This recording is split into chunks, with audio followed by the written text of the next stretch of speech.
This is Talking Sith, your weekly supply of the dark side. Not just the dogmatic narrow view of the Jedi. I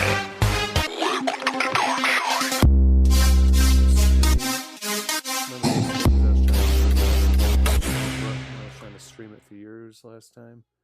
Maybe I have to do it? Like last time? It should have reset with this, but I just had to redo it again. Let's see if that's... There it goes.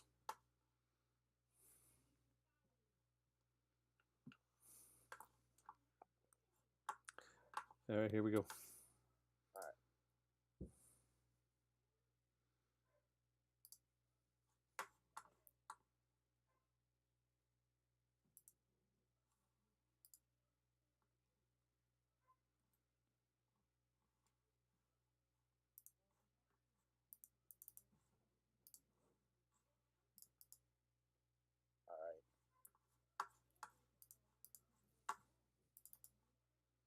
Blank screen. It should be doing the...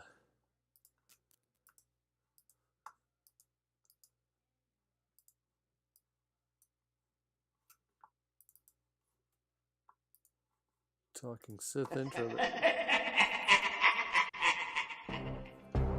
This is Talking Sith, your weekly supply of the dark side.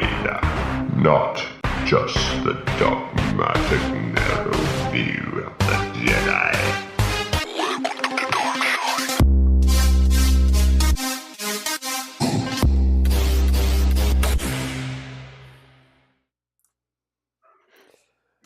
Hello, everybody. I'm Josh Roach.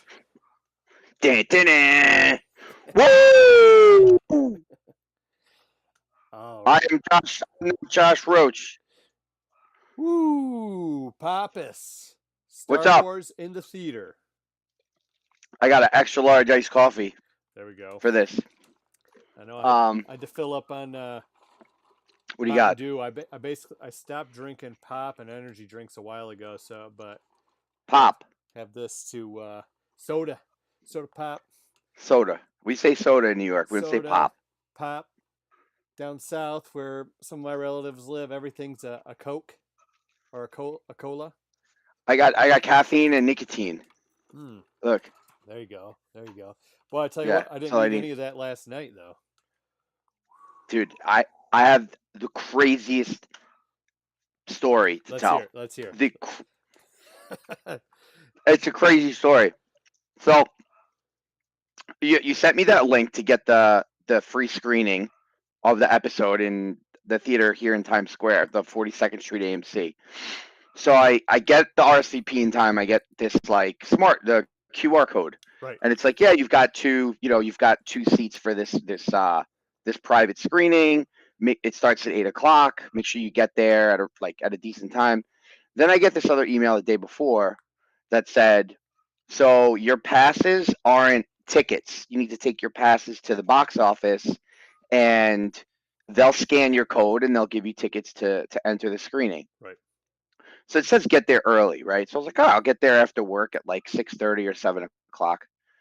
So I get out of work at like 6. I get to Times Square at like 6:30. My cousin just got out of work. He was going to meet me there. Dude, I shit you not. There were hundreds and hundreds of Star Wars fans. Wow. Costumes, cosplay, lightsabers. There was 100 Ahsokas. And I was just flabbergasted. I was taken back. I was like, I cannot believe it. It looked like, like back in the day when you're waiting to get in for the movie, like an event. Like the midnight showings? That's what it was like, man. That's what it reminded me of. Let me check the feed and make sure your sound is good because your sound was low last time. Yeah. Hi, guys. Is Josh's voice low or is mine too loud? See if anyone can hear me. I think they can. How's that? I think I adjusted a couple things just now, kind of. Yeah. Well, I talk loud, so level the sound. We gotta make sure we're like even. Right. It's still low. Okay. Heather's saying it's still low. I actually have the. Let's see if I can get the chat up. See if you can change your microphone volume to like Like, do manual, put it up higher. How's it? Is you can hear him, but barely. Okay, is this sounding any better to you guys? How's this? We'll see, we'll see. But yeah, that's what it reminded me of was the the midnight showings, which I can't even remember like the last time there was actual midnight showings. I don't know about in New York and stuff, but around here, midnight showings aren't even hardly a thing anymore. Like the earliest one they start showing it like the day before, basically like they're doing with this. It's like 6 o'clock, and then they have one at like 8 o'clock, one at 10 o'clock. I don't even think they do midnights anymore. So it's like a trickle in, and then with the seating and stuff now, there's no lines anymore. There's no community like that. You just have to like go in and sit down and kind of chill. Yeah. They cut the midnight stuff out here. The first screenings are usually at 7 o'clock the night before. Right. And they did that for the obvious reasons of safety and families. And just people, just not being an ideal time to for the fans to go to an early screening. So the time was fine. It was 8 o'clock is when it was supposed to start. So I get there, there's 200 and some odd people there before I was. So I literally walk down 42nd Street to 8th Avenue. The line wraps around the block. I wind up at the back of the line, which was the back of the line at the time. It was like 6:45. I'm in line for an hour and a half, right? Slowly creeping up to like the front of the theater. I shit you not, dude. There was 20 people in front of me when all of a sudden this like theater manager comes out and says, "Sorry guys, like the line is like we're full, the theater is full." There were 400 Star Wars fans, screaming Star Wars fans behind me. 400 at least, wrapping around to 8th Avenue, down to 41st Street, and then around down 41st Street towards 7th Avenue. Jeez. So somebody then fucked up because they shouldn't have given out that many QR codes for passes if they were only going to screen it in one theater. Yeah, so Chad was telling me, he's like, they purposefully do this. They overbook it to make sure it's full. But double book it? Come on, man. For real? They should have had more than one theater going. Yeah, so I don't know if that was the initial plan because they had the Taylor Swift documentary movie like press screening or whatever going on at the same time. Right. So that line goes one way and like that line went towards 7th Avenue, our line goes towards 8th Avenue. So once I find out that this shit is like so whatever, there's no seats left, I immediately grab my cousin, run up to the desk where they're giving out the bracelets for like the VIPs or whatever. Yep. I tell this lady, I'm like, listen, I'm with Odyssey Podcast Entertainment Network. I was supposed to be on the VIP list, yada yada.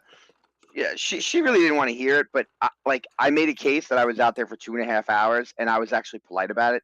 She's like, do me a favor, just you and your friend just stand over here to the side. I think I'm going to be able to get you guys in. I just have to check the theater and see how many seats are still open. So while this lady leaves the front table and runs upstairs to check the theater, all these Star Wars fans start rushing the theater. Like I thought it was going to be like a coup. Right. I thought they were going to take over the theater and like break, and then no one's going to be able to watch this shit. So long story short, this lady never comes back down. This girl in Jedi robes starts hysterically crying, saying she spent all her money to get down to Times Square. She doesn't know how she's getting home. She doesn't have a charger for her phone. She's like asking the movie theater for their Wi-Fi password. Like basically on her hands and knees trying to beg to get into this theater. Right. The other lady who was down there turns to me, my cousins, and everyone else in front of the table, and goes, "Sorry guys, like I just got the phone call and the text. There's no seats left in this theater. Like it's completely booked. Like not a seat available. So, you guys didn't make it, basically." Right.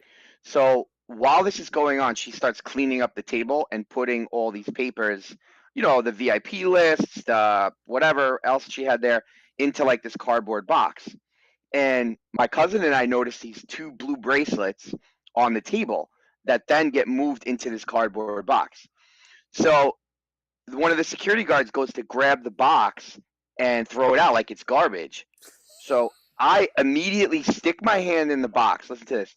I get my palm on one bracelet and I grab a piece of paper and I pull the piece of paper out of the box. The security guard immediately rips the piece of paper out of my hand. He goes, "What the hell do you think you're doing?" I go, "Oh, sorry, man. He didn't see that I had the bracelet, right?" Right. While I make that commotion happen, my cousin sticks his hand in and takes the other bracelet out. And then we just like casually walk over to like the ticket machine to like say, we'll just go see another movie. Let's just go see another movie. So we walk over to the ticket machine, pretend we're buying tickets, go up the escalator, put the bracelets on, right? We get to the ticket collector, and he's like, "Tickets, please." And we're like, "Oh no, we're here for Ahsoka. We're in. See our bracelets." He's like, "Oh, Star Wars. Oh, you up on the 5th floor, theater 18. May the force be with you." So we're like, "Thanks, bro." He's like, Ashoka. So we go up the escalator. We go to the 5th floor. The theater doors are closed, right? And there's notes on the door that saying this is a private press screening. Yep. Like there's like a like an 8x11 piece of paper on the thing. So we go to open the doors, and the lady who said she was going to get us in initially was up there, right? She was, like a PR person for Disney. Yep. So she's like, "Oh, they let you guys up?" And me and my cousin are like, yeah, it's fine. Thank you. Like, we We're just open the good. door.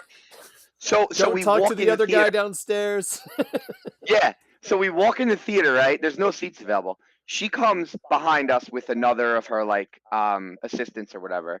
And they're actually very nice. They're like, "Oh, we see that you guys have bracelets on. Like that must have been a mistake. There's no more seats." So like they didn't know what to do. So my cousin and I, we dictated the whole situation. We're like, "Don't worry, we're gonna sit over here in handicap, and when you guys can get us like chairs, we'll just sit in the chairs."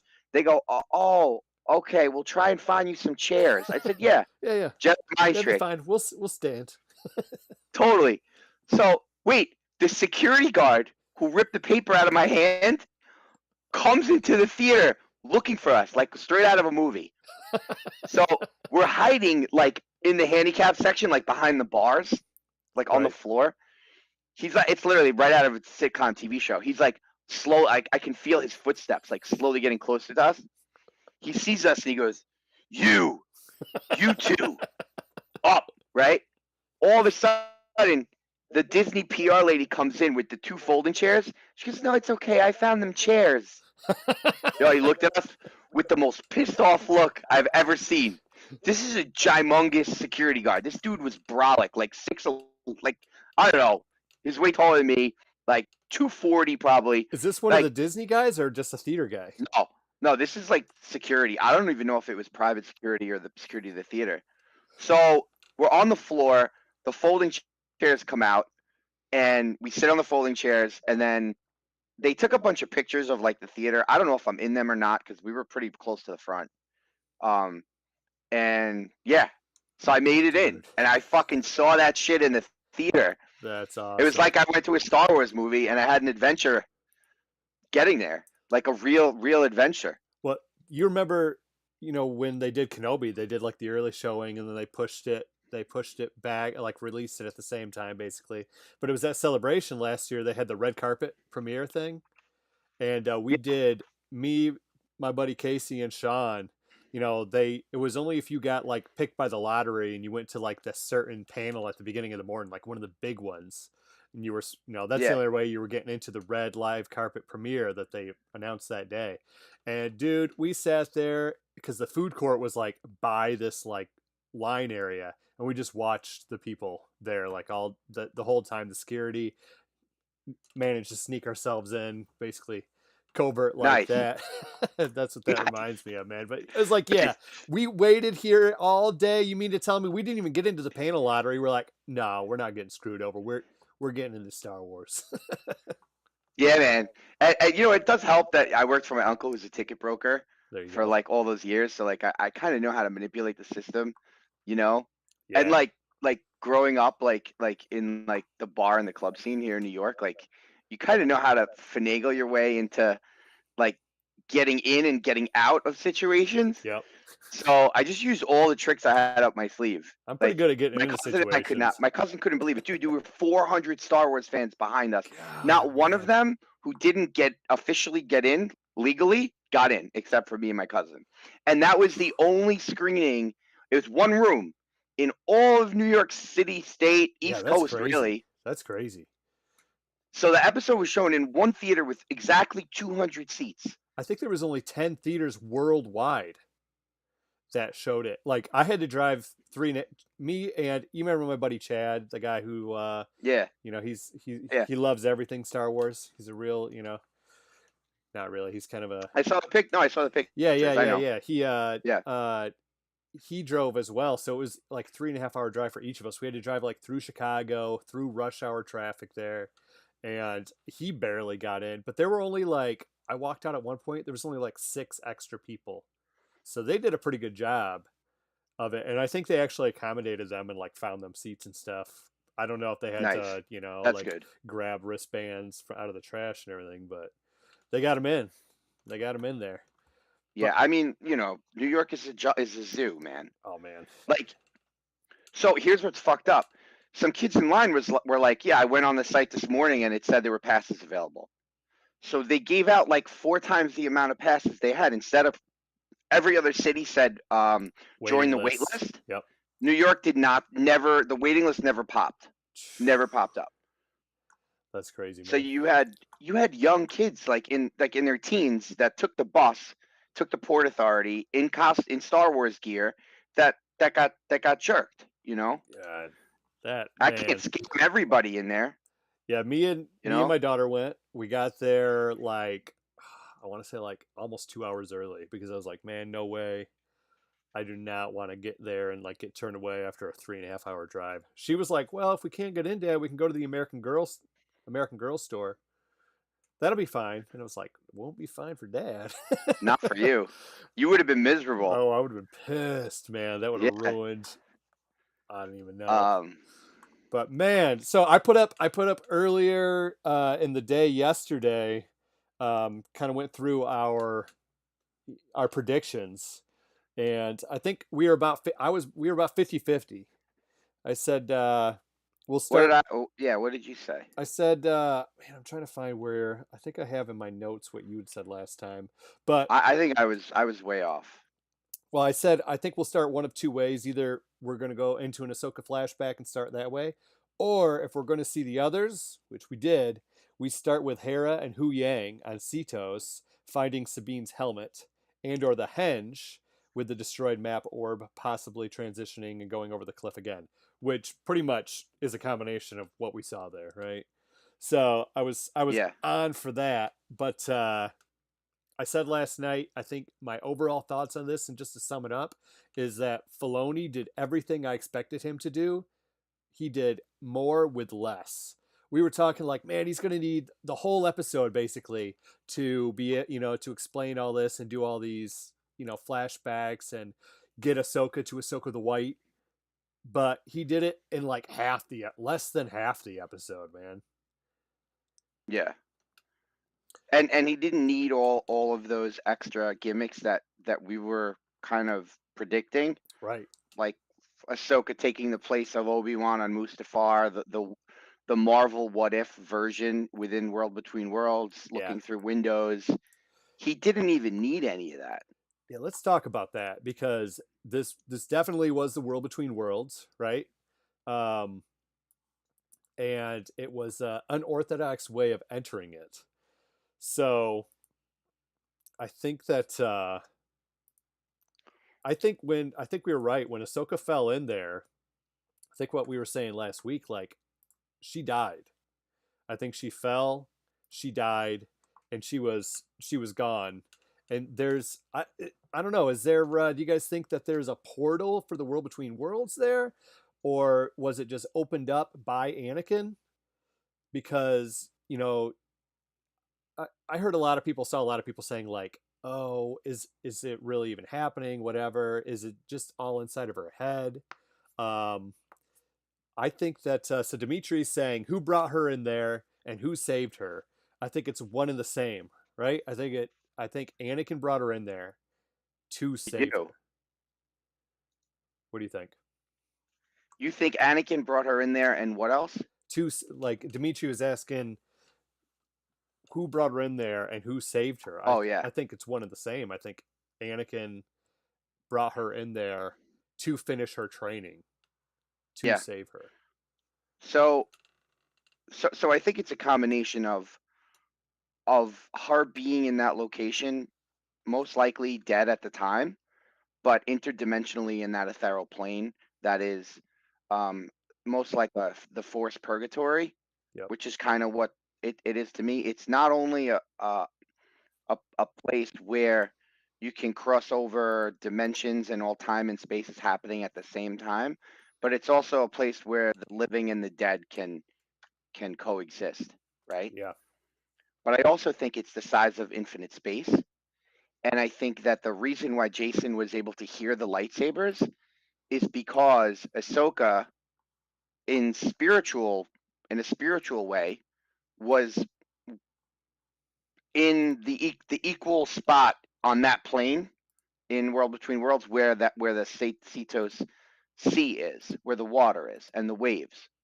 So Jason, being attuned, was meditating and was able to hear that other dimension, Yeah. right? Right.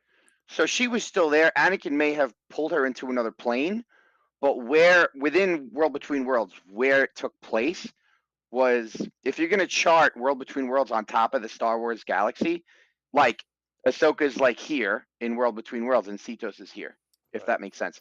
So did Anakin pull her in, or does she have that cheat code because she's already been in there because of Ezra? And she just so happened to be in there, so the father of the Force took it upon himself to finish her training. So I think that so my wife was she just watched it with me earlier today. Like she was asking like how many times can Ahsoka die? Because like is she like a cat? Does she have 9 lives? Because she died once in Mortis. She coulda, shoulda, woulda died once against Vader on Malachor, Yeah. and now I think she just died, man. Like she died. Like I'm thinking that because Ahsoka the Gray died, and Ahsoka the White yep, came back the I same way think we were talking about Gandalf. So it's not only Kurosawa, it's not only Tolkien yep. and Lucas.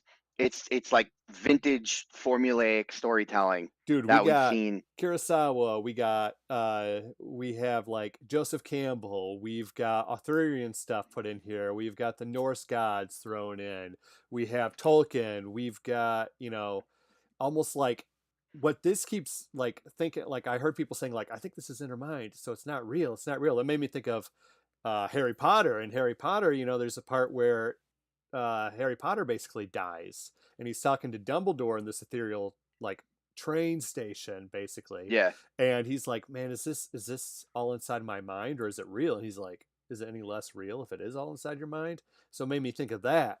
But I think that the big thing. So my daughter was like, "Well, she couldn't survive that long underwater." So I think, like I was saying, I don't think her body was there present underwater until after it like the world between worlds like collapsed on her and she, appeared underneath there.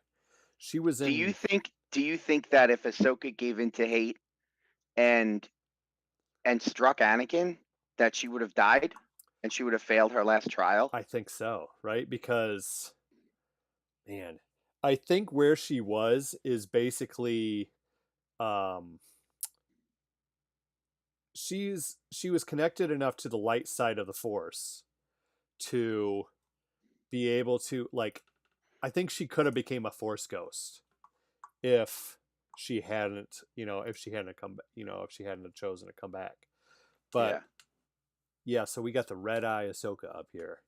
I think that just to show like I think she is deeply, deeply connected to the Force, not only because of her master, but because of the sister living in her. So she is like intricately linked to this.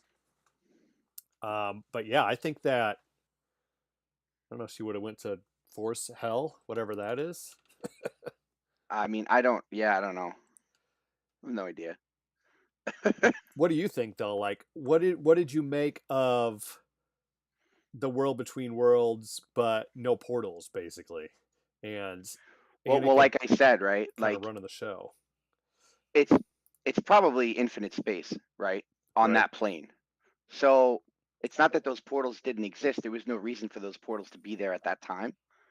And I don't think those portals are always in like one specific location. I think that they can,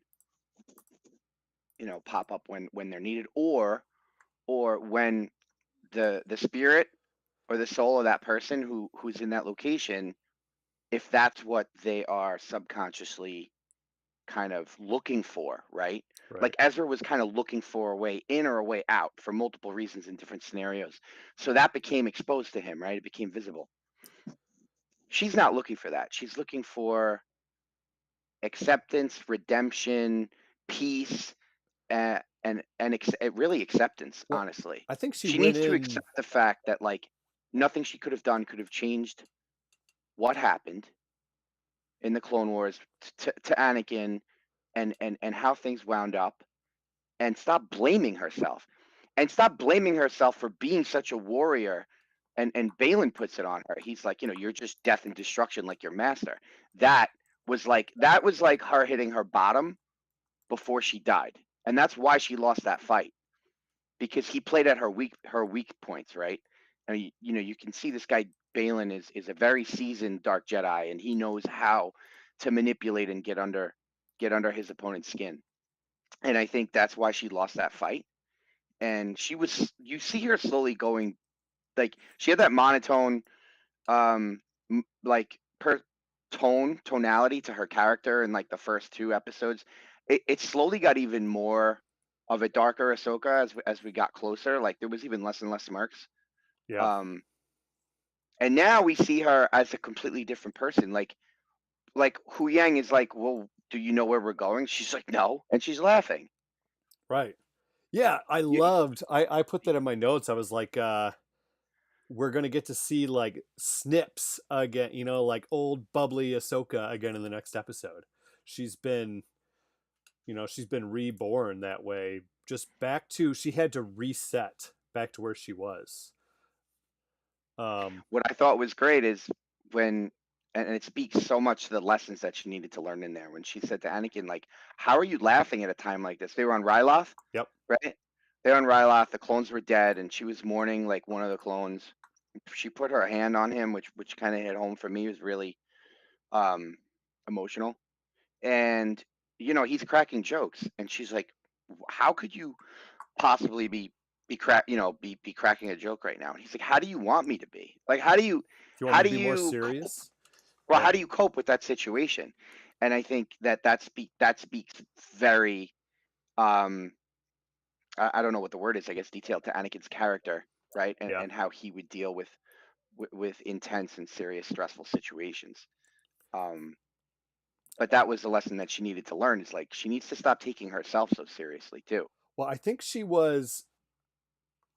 So the dialogue that they have at the very beginning of the episode, she was ready to die. I think she was ready to give up, and that's basically been her character this whole season so far. She's detached, she is beaten, she blames herself for Anakin, so she blames herself in part for the fall of the Jedi. She walked Ezra, away from. Ezra, Yep, she walked away Ezra. from it. She walked away from Sabine. She walked away from Ezra. What's the last thing Ezra told her to do when they were in the world between worlds? When you get out of here, find me. Hmm. And she's failed to do that. I think she's just seeing like failure over and over and over again. And she hasn't allowed herself to be connected to anybody. So she has, like, that was her strength. That was also, we see Anakin's strength. Now it can be turned into weakness, but I think she is basically at the point where Luke was at in episode 7, 8, where he was just ready to die. He blamed himself for the failure of the Jedi Order, for what had happened, and for, contributing to Kylo Ren's fall, and he was ready to go. And this was Anakin, I think, being like, look, you just need to get over what you've done, come to terms with what you've done, and get her back to where she needed to be, to being open to attachments and stuff. I I think it's Yeah. Capone was saying that young Ahsoka was spot on 100%, man. Yeah, she was great. Ariana Greenblatt. She played young Gamora Yep. in was it Infinity War. Endgame or Endor? Infinity Yeah. War? Was it Yes. Infinity War? I think she was in 2, wasn't she? Because didn't she show Was- up after I don't remember. one of the two? But yeah, with the little balance knife Yeah, thing, and and she's also in the Barbie. Marvels. Is Oh, she? Barbie. She's in That's it. Barbie. She's in Barbie.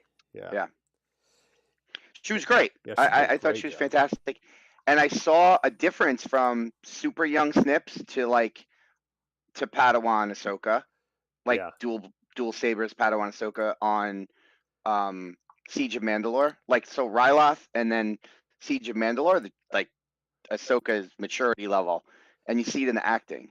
Yeah. So she was really good.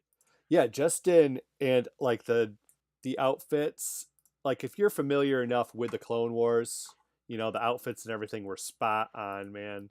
You could tell just by what she was wearing, her lightsabers, um, when and where you were. But I was hearing some people say that the very first shot when she appears is kind of purplish, and either that it was Teth or that it was the second Geonosis. Um, and then I don't. Do and you have that shot?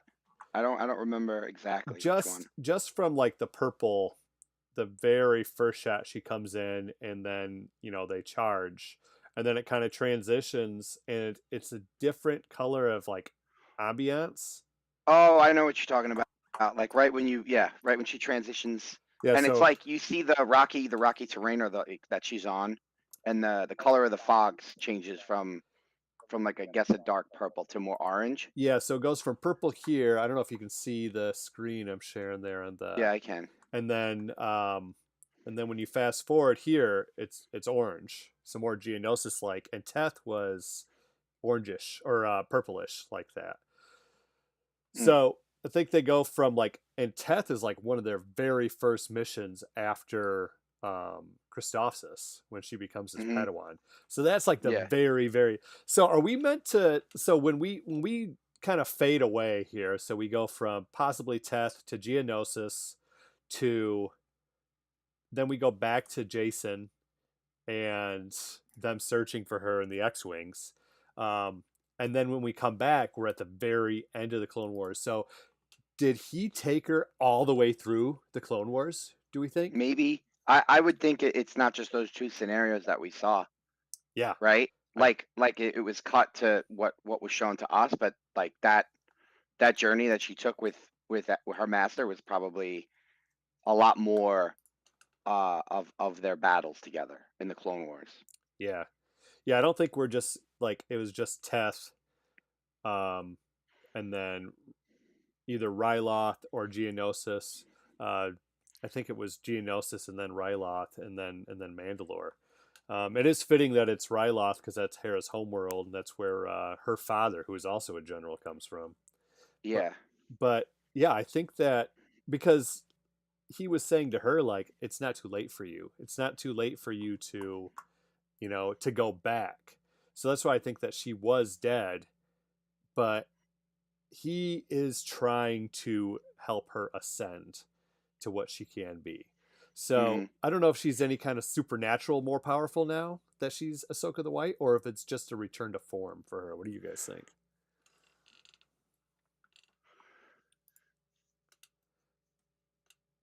I was waiting for our friends to comment. For me, I'd say she definitely ascended. I think that she was not even half of what she possibly could be, Right?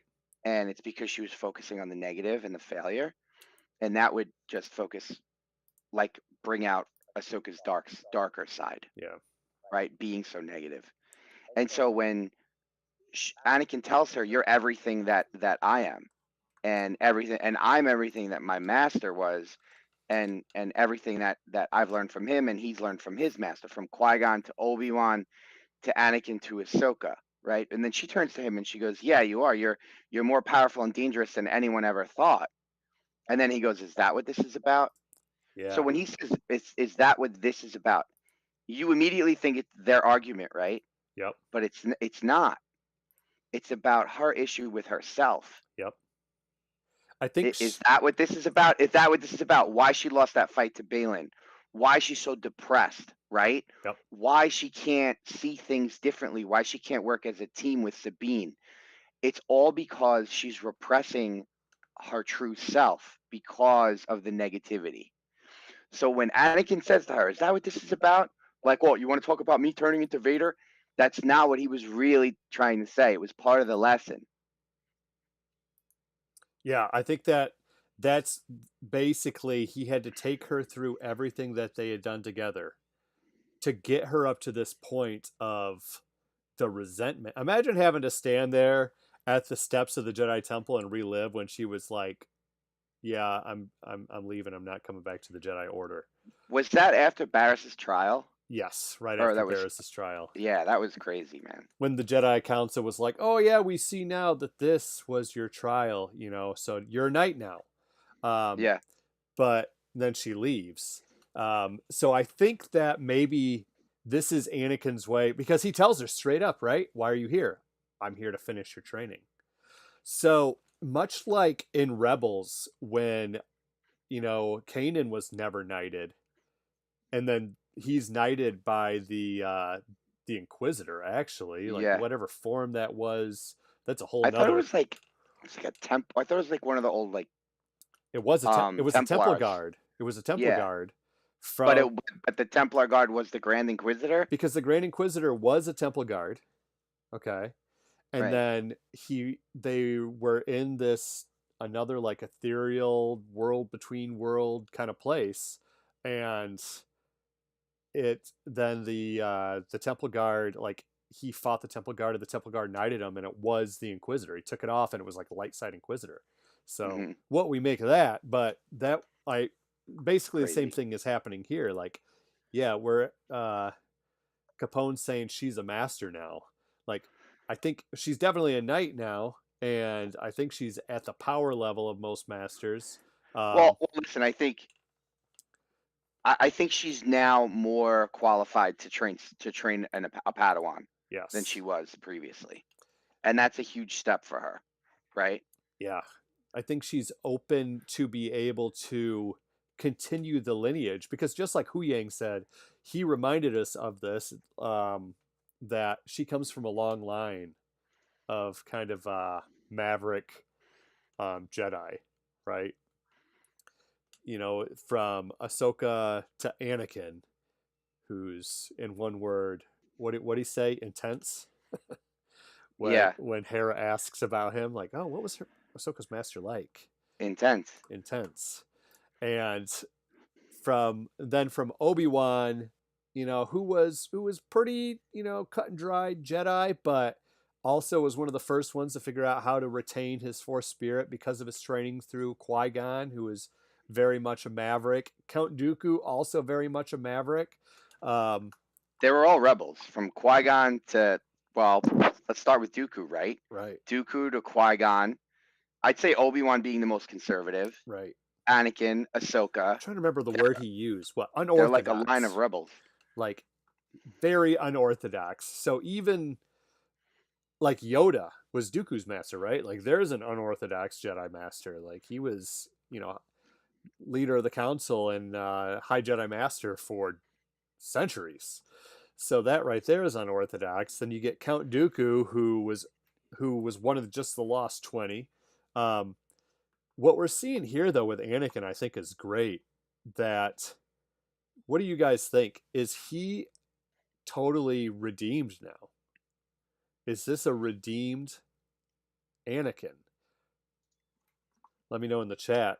You don't think so, Pappas? Like so we talked about this today. Like I don't think even that that was a Force ghost.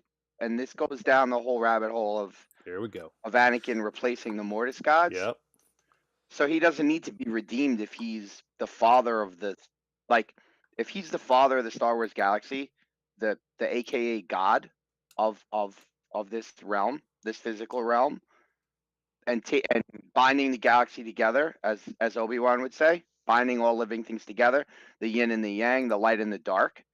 He doesn't need to redeem himself anymore because he is the perfect equilibrium of light and dark, and that's why he's the chosen one, and that's why he is the one that is taking the reins on keeping the galaxy together.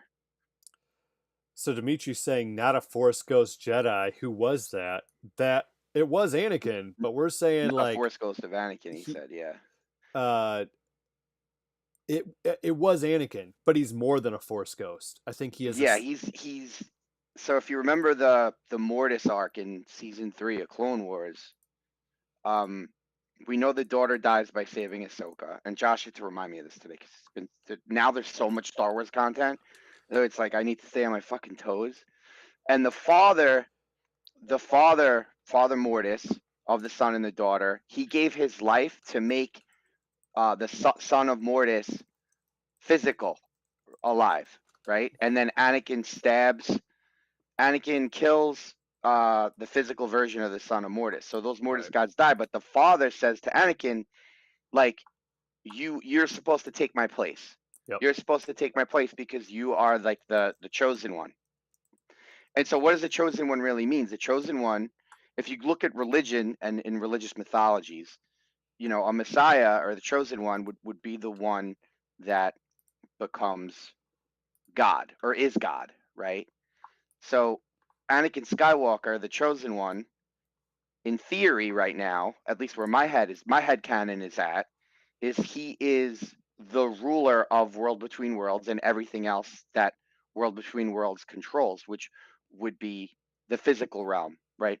Where that's an ethereal plane and the physical plane being, you know, the Star Wars galaxy. Right. Like he's beyond a Force ghost. Like he probably says who can be Force ghosts and who can't. I think that yeah. So there was the daughter who was the embodiment of the light side of the Force, and she was just basically pure light. There was the son who was the embodiment of the dark side of the Force, and he was pretty much pure darkness. And then you had the father who was, I don't know, almost he was in between, but it didn't seem like he really used one or the other. Do But you think that, and I'm sorry to cut you off, but I can't help myself. Do you think that the father was the chosen one from 12,000 years ago? Or 15, that's or yes, was yes, pre-old Republic? Like because they say Dawn of the Jedi shit. so I think possibly I think that these might be cyclical. So he may have been the last chosen one because they say at the beginning of the Mortis arc that they receive a Jedi distress call, but it's not one that's been used in over like 2,000 years or something crazy like that. So potentially he was the last uh the last chosen one, or possibly the last time that there was supposed to be a chosen one, you know, he tried to call that chosen one there. That's where he got like the Jedi distress codes from that era. And whether or Right. not he was able to do it, like I don't know. But yeah, I think that he at one point could have been another chosen one, just Jedi or Force wielder of some sort. But I think that Yeah. the difference is now that you had to have somebody, the father, who wasn't really light or dark and couldn't really relate to either of them, right? Like either of his children. The difference is now Anakin embodies all of that. So the son killed the daughter when he tried to kill the father. The father killed himself to separate the son from the power that had to flow through the father. So Anakin could kill him. So they're all dead, but I think Anakin embodies all of them now. He has Well, lived, he has been the light side, he has been the dark side, and he's come out the other side, the father. so Capone is saying, like, do you think this is too much for the casual fan, and like we're overthinking it? And I think it's a combination, in a good way, a combination of both. I think this is there. The rabbit hole goes as deep as you want to follow it, and it's there for a reason. And I think the Mortis arc was created for a reason, and there's always, like, the meme I sent the other day with Filoni, and it was like, oh, you thought the Space Whale episode was filler, right? Yep. Yep. So I think by Anakin Skywalker, like very mainstream, being the chosen one, and taking the place of the father after his death is very mainstream. Yep. We don't need to do a J.J. Abrams mystery box with that. Going into the detail that Josh is able to do for us by kind of connecting the tissue is something that us Star Wars geeks love to do, and it's there for us to do it if we want to. So yes, I do think they go both routes, Capone, and I think it's all there for a reason. Yeah, I think The like Sean was saying that owl, right? well, they're going to keep it ambiguous. Yes, they'll leave it ambiguous. I am Oh also yeah. very surprised. I mean, I think I called that several times. I called it with Chad when we were sitting in the theater. I thought for sure we were going to get the owl. They had it in Mandalorian. I'm still waiting for the owl to show up. But yeah, I think that there will be further explanation, a little bit more on the Mortis gods and such later in live action, possibly, maybe. But if not in live action, like Filoni's going to hit on it again somewhere down the line. I don't think he's going to just leave it at this. But if anything, I think we're just going to see Anakin wielding more power in that realm. Yeah, I don't think that this is something that gets like defined Nope. in such logistical terms, especially in like one series that's leading up to another phase that's going to a theatrical grand finale. Yep. I think that what Star Wars does so great is it leaves things untold for your imagination. And then later on, it fills those gaps and creates more questions that leaves things open for your imagination. Yep. And 10 years later, the cycle continues and it rhymes and it mirrors each other and it's poetic. So who's writing that Dawn of the Jedi movie? Was that Mangold? So James Mangold, who just came off a very successful was it Indiana Jones? Indiana Jones wasn't successful in the box office, but I thought it was a good movie. Before Indy, though, what was his big hit? He did Logan. Yeah, there was something Star Wars related that he did, I thought. Was it? He was connected to, originally he was supposed to do the Boba Fett movie. Okay. Before they got turned into a show. He's done, I mean, he did the Wolverine, he did 3:10 to Yuma, Copland, Walk the Line, Night and Day. Oh, he's making Swamp Thing. Oh God, with Peter Dinklage. Yeah, he did. No, I thought there was another. Was it Wonder Woman? No. No, he didn't do Wonder Woman. I'm looking at. There's something in between Logan and Indiana Jones that he did that I really loved. I'm not seeing anything here. Let's see, Logan and 2017. No, I guess you're right. Ford versus Ferrari. That was a good movie. That was I a good actually movie. liked that movie. I'm a huge Johnny Cash fan. I liked Walk the Line. 3:10 to Yuma is a great Western. That's a good one. My point for bringing that up is like if you're gonna answer cosmic shit in detail, it would have to start from the foundation of how this shit like came to be, right? And then it answers, and then all the questions get answered on their own. So if you've got like think about the first Force user in the galaxy ever, with Dawn of the Jedi, like you'd start there, and then the blanks get filled in either by themselves or as you go through telling the stories from day one. And that's something that I think that after 45 years now is something that we deserve. 44 years. Right. Yeah, I think that 46. I think that this could be like, let's not forget that Filoni is like the head creative of live action, everything. He's over all that now. Let's not forget that Filoni has late night calls over hot cocoa to the Lucas estate. Right. When the old man has agita and can't sleep and wants to talk to his favorite non-biological son. Well, oh man, I don't know. Now I'm you got sure. Now you got to. I'm sure. Filoni versus Jet Lucas in the ring. In the. Let's see who wins. But no, yeah, like Filoni is George's apprentice, right? And just the name of this, Shadow Warrior. So Shadow Warrior was a Kurosawa film that George Lucas actually helped executive produce. after he like his success with Star Wars and stuff. So just the inception of the name of this episode is kind of Inception like, because that's kind of what Anakin was doing, right? He was going back through Ahsoka's thoughts, Ahsoka's memories, and he was doing like an Inception thing to kind of pluck out from all their past lessons to what he was trying to teach her now.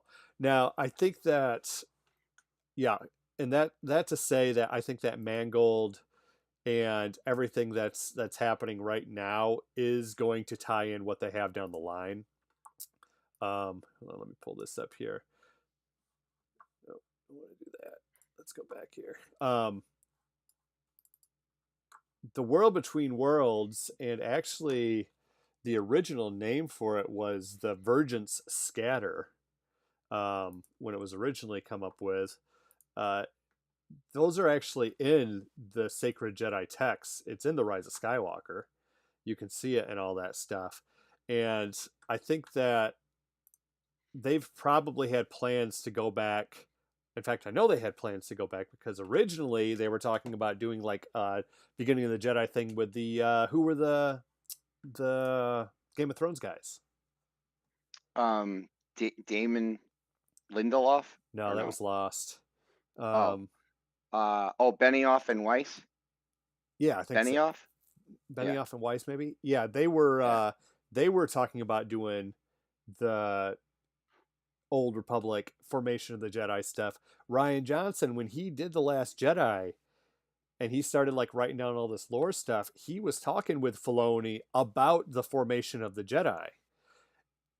And so I think that lore building, you know, Ryan's kind of maybe given Dave a little bit of ideas. That's like what we were talking about earlier, right? So he's got ideas from Ryan. He's working with Mangold now. Whatever Benioff and Weiss had going on, he's having those late night, you know, calls with Lucas. He's taking the Kurosawa. He's taking everything.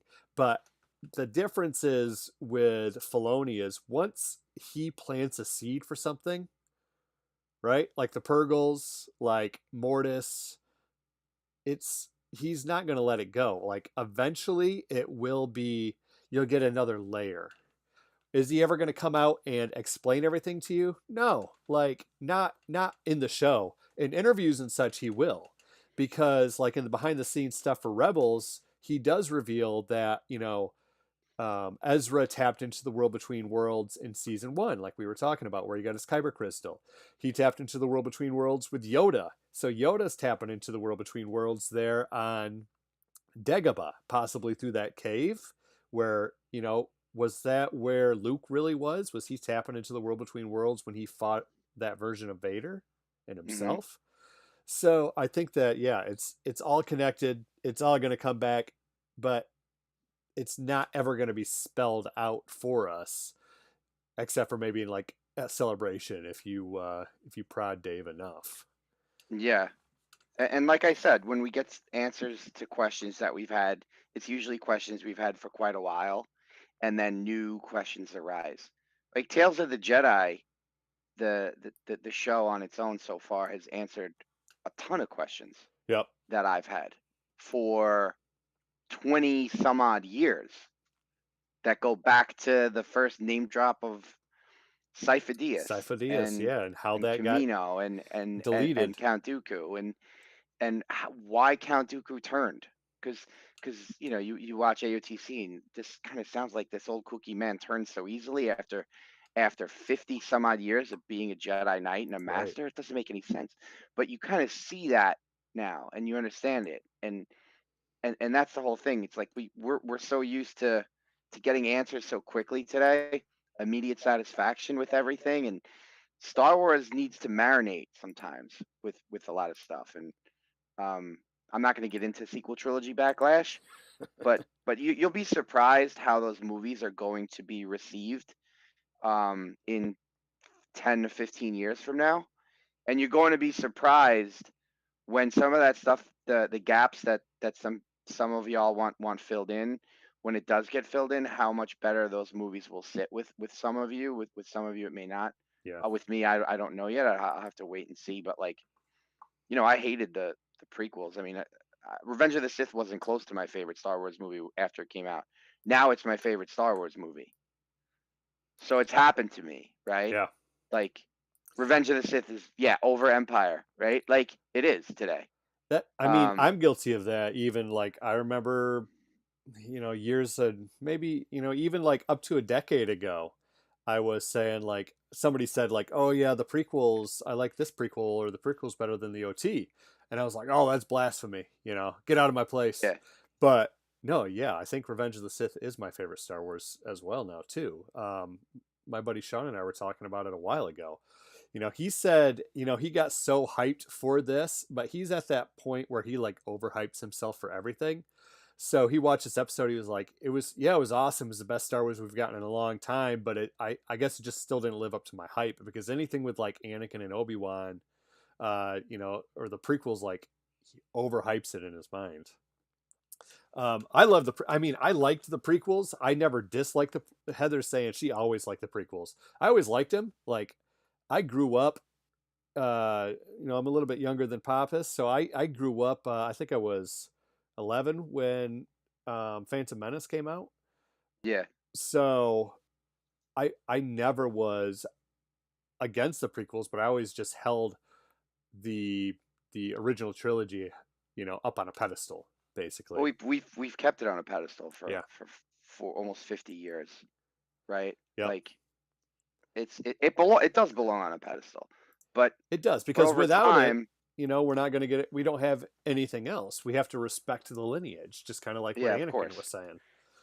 and for different strokes for different folks, like the the younger millennials and um whoever was born like in the 90s, What are those like the prequels Zoomers? is their Star Wars, and and and Gen Z today, like the sequels is their Star Wars, and you need to respect that because they're the ones that's going to carry on the lineage too. Yeah. You know, um, Robert's I just want to give asking. Oh, go what's ahead. that? Go ahead. Go ahead. Oh no, I just want to shout out some people in the chat. Go for it.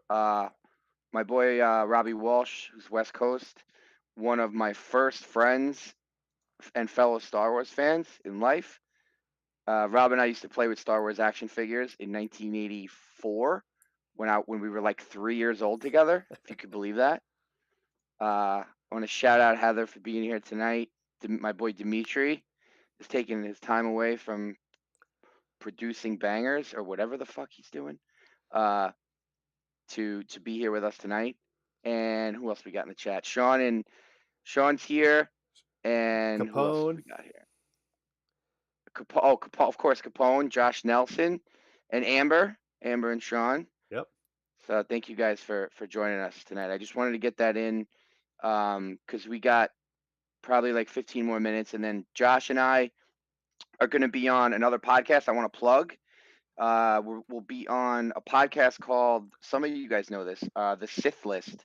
So if you want to download another Star Wars podcast to your roster, the Sith List, Araj and our friends Les and Boo, Randy Ledudice and Eric Struthers, they're amazing.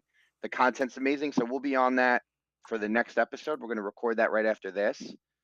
So yeah, download it, check it out, check them out on iTunes, follow them on Twitter at the Sith List, Talking Sith, the Sith List. I just saw Christian Harloff's pod is like the Sith Council, Yeah. fucking Sith everywhere. Sith all No over one the likes the place. Jedi anymore. It's Nope. not cool to be part of the Jedi Council.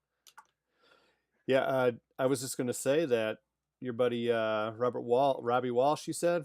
Yeah, man. Like me, him, and his cousin Craig. Like we would like literally play with fucking Kenner action figures in preschool, bro.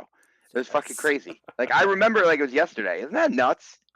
That's the Like stuff that how sticks with crazy you, life man. is. Right? That's the stuff that Yeah, sticks with you. fucking, it's crazy, man.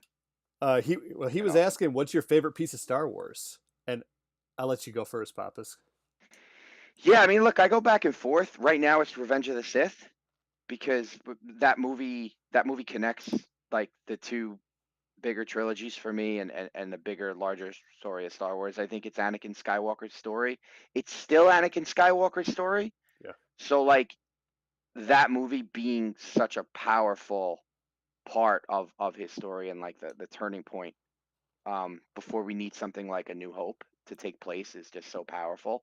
And I think Hayden gets a bad rap, man. I thought Hayden did a great job. We know Lucas isn't a great director. Like, you watch this episode 5 and you see how great he can actually be an Anakin Skywalker. Like a Matt Lanter caliber Anakin Skywalker. You know. Right. Yeah, I think that What about you? he was always like that. Like right beforehand, he did what was that? Life as a House. So he's got some acting chops, man. But yeah, I mean, I think Lucas kind of wanted that monotone delivery of that to have him, and he even talks in an interview how he kind of tried to, you know, harness or like be like a Vader like. Kind of back to Anakin. I think that honestly my favorite movie is Revenge of the Sith now, but I think my favorite Star Wars anymore. Some of my friends will think this is sacrilegious. They're slowly coming around, but is the animated stuff is just in terms of the scope and the scale of the storytelling. Um, that we get things like Mortis, and we get things like the World Between Worlds and these things. But that's what is so great about like Ahsoka and the era we're moving into now is that we're starting to get a crossover with all that. Dave said a while ago that it was his goal to make it all one cohesive universe where everything meshes together, and we're getting that. We're getting that now. Like, and it is the story of Anakin still. I think it's great that we were able to spend the first how many minutes of this episode? Um, Maybe half the episode, doing this. And like I said, Filoni did more with less. He didn't use the World Between Worlds in the way that everybody complained about with the portals and stuff. He didn't use it as a DeLorean. Right. He didn't use it as a DeLorean. He didn't use it as the ghost of Christmas past, the ghost of Christmas future. Kind of did. I mean, yes and no, but more along the lines of like, but he's replaying the tape, right? Right. It's replaying the tape instead of they're not seeing there what watching if, right? like outside of themselves and watching themselves. They are inhabiting their younger selves. But I think that it's great that we got all this, and this is all stuff that's been gestating in like our Star Wars minds and consciousness for a while now. And he was able to use the World Between Worlds and use it to prop up Anakin and build up more on Anakin without taking away from the plot, without stalling the show, without like having a Book of Boba Fett Mandalorian episode where it's almost like a jarring halt to what's going on in the rest of the show. Everything is cohesive in this. Everything flows. Everything, this is building off of everything that we've gotten from the Clone Wars with Mortis, the World Between Worlds, to this. And now we can, like we said, we can draw connections to Empire Strikes Back with this. And so the well just Dagobah, the cave trial. Yep. And with Return of the Jedi, when Anakin comes back, I think a big part of that, we were talking about, who was it? One of the guys on the Pop Culture Hour was saying earlier, like, why does he look like that? Why does Anakin have the mechanic? I think Anakin has appeared to her as she remembers him. It's kind of her projection of him. To Luke, he looks like, he's wearing old Ben's robes because that's what he imagines like old Jedi dad would be wearing.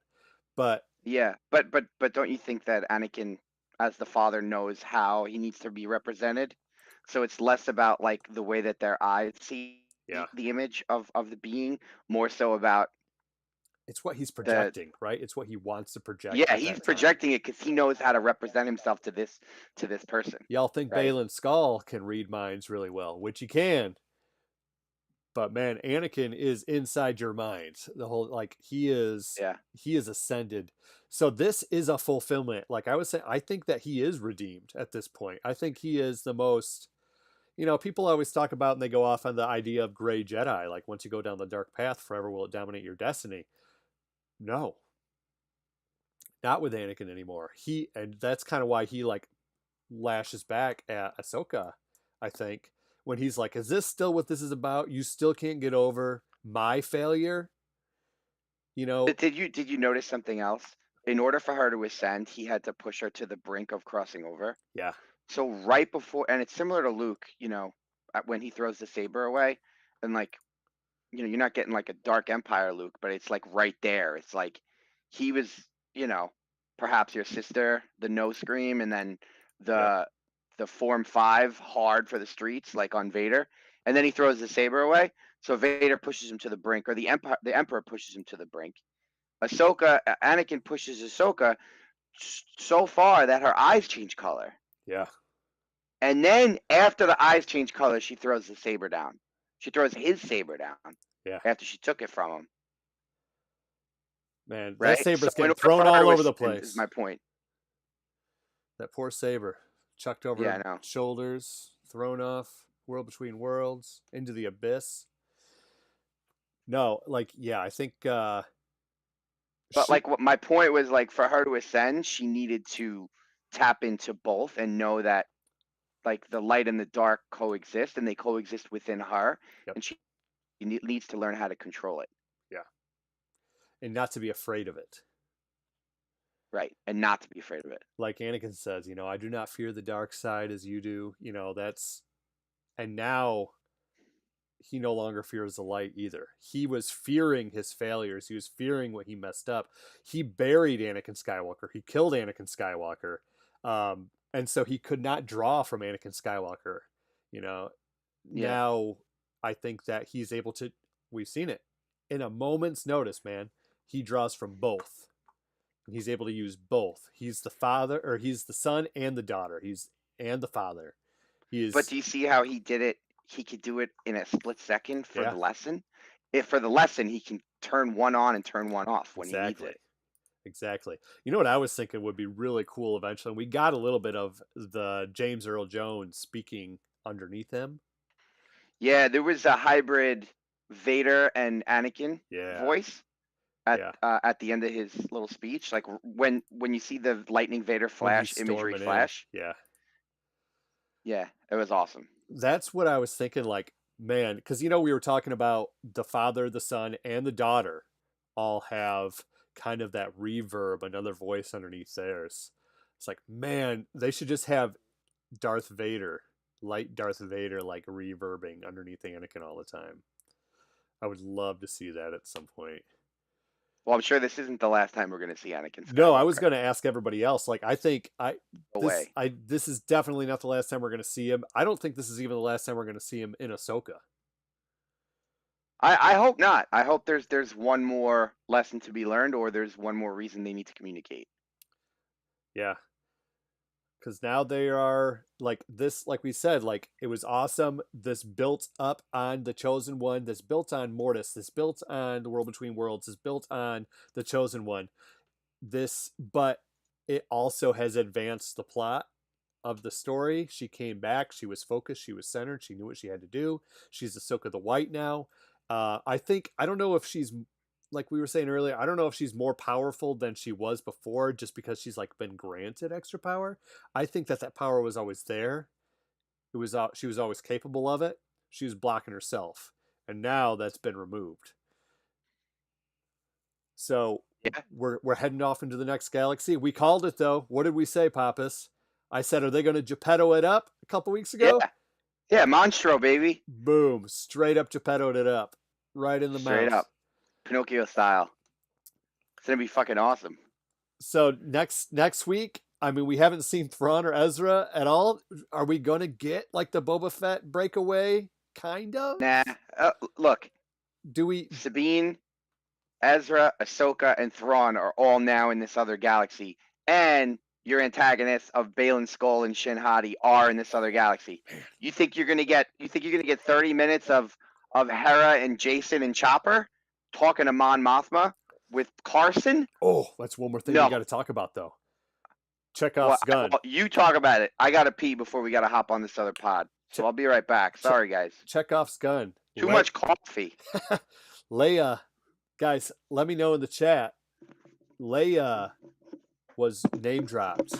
I think this is the first time we've had Leia's name dropped since these shows started. So are they going to put Leia's name out there on the table without bringing her in? Do we think that that's just straight fan service that Leia got name dropped, or do we think that is she going to come up in this series? In Ahsoka, is she going to come up in one of the other shows, or is she going to be at least in the movie? Because I got a thought, guys, that I think that Filoni is going to give us what we always wanted from The Force Awakens. What's everybody complain about, man? What's everybody complain about that we never got Han, Luke, and Leia together again? And yeah, it's going to be different because, opportunity missed. They're not all here with us anymore, but at least, we can't get Carrie, Harrison, and Mark together, but we can get Han, Luke, and Leia together. What do you guys think? That's my other big thought for this. Like, that was the biggest thing that stood out to me. In terms of, you said, Mikey, that you think we're going to get more Hera, Mon, and everything.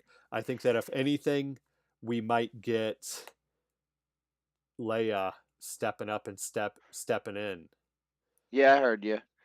You got to remember Kathleen Kennedy's note to the fans that we would never, recast or even like have Leia back on screen without Carrie Fisher.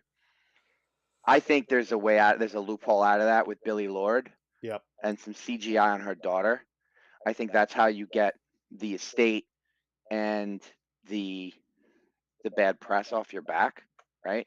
Right. And you said you can't get Harrison, Mark, and Carrie together. You can get Harrison and Mark together, and you can get Billy Lord. Yep. So I wouldn't count it out. So do you think that having that name drop, do you think we're going to see her in Ahsoka or in the movie, or in between? Nah, movie. Me, at least, I think. Yeah, I think that's kind of where it is. I think we might get a couple more name drops. They're going to kind of ease us into it. And also, where's Luke Skywalker, guys? I think that Luke Skywalker is building his Jedi Academy, and that's what his focus is right now. And I think he's kind of narrow. I think he's got tunnel vision, and I think he's stepping into some of the same mistakes that the Jedi did back in the day.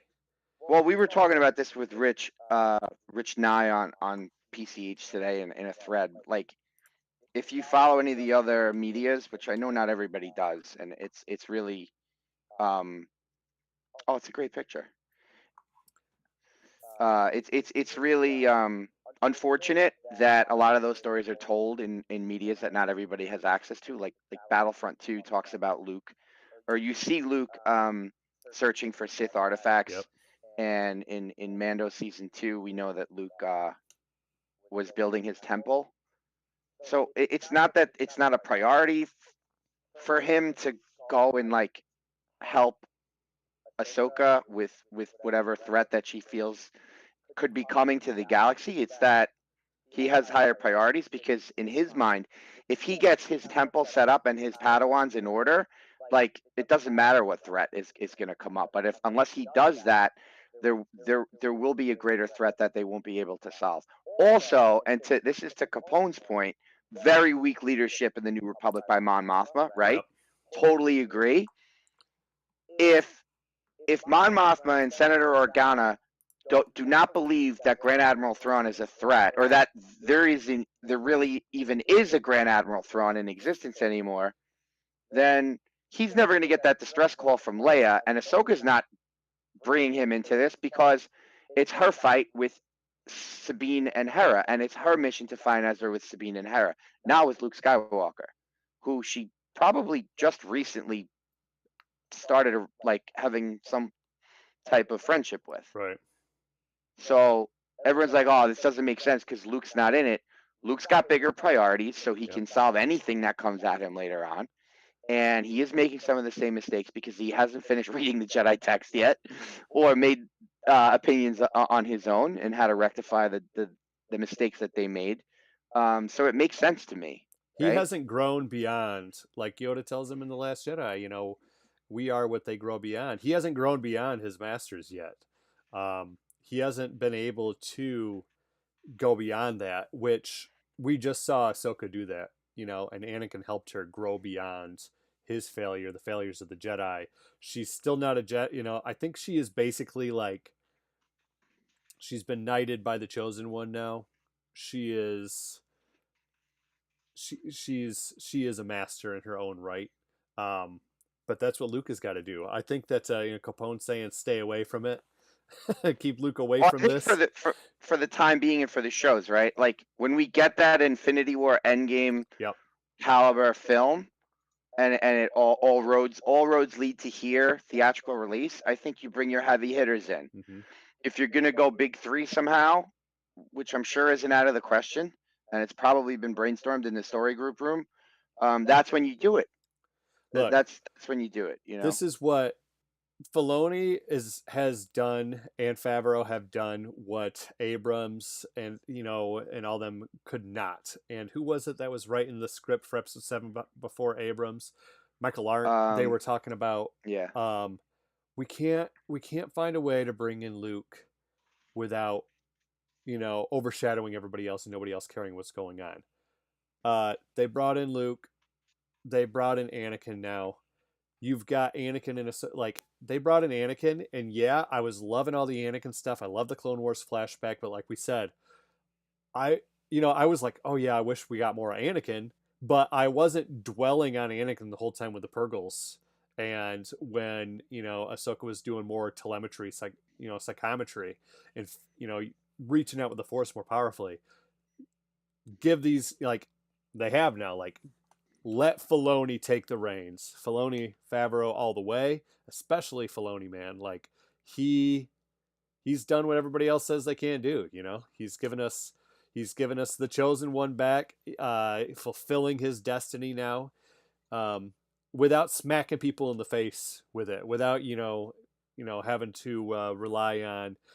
Nobody's talked about the Chosen One. Nobody said you're the Chosen One. Nobody's brought the that back up, which flows canonically, right? Because we didn't hear anything about that through the whole original trilogy, so it flows.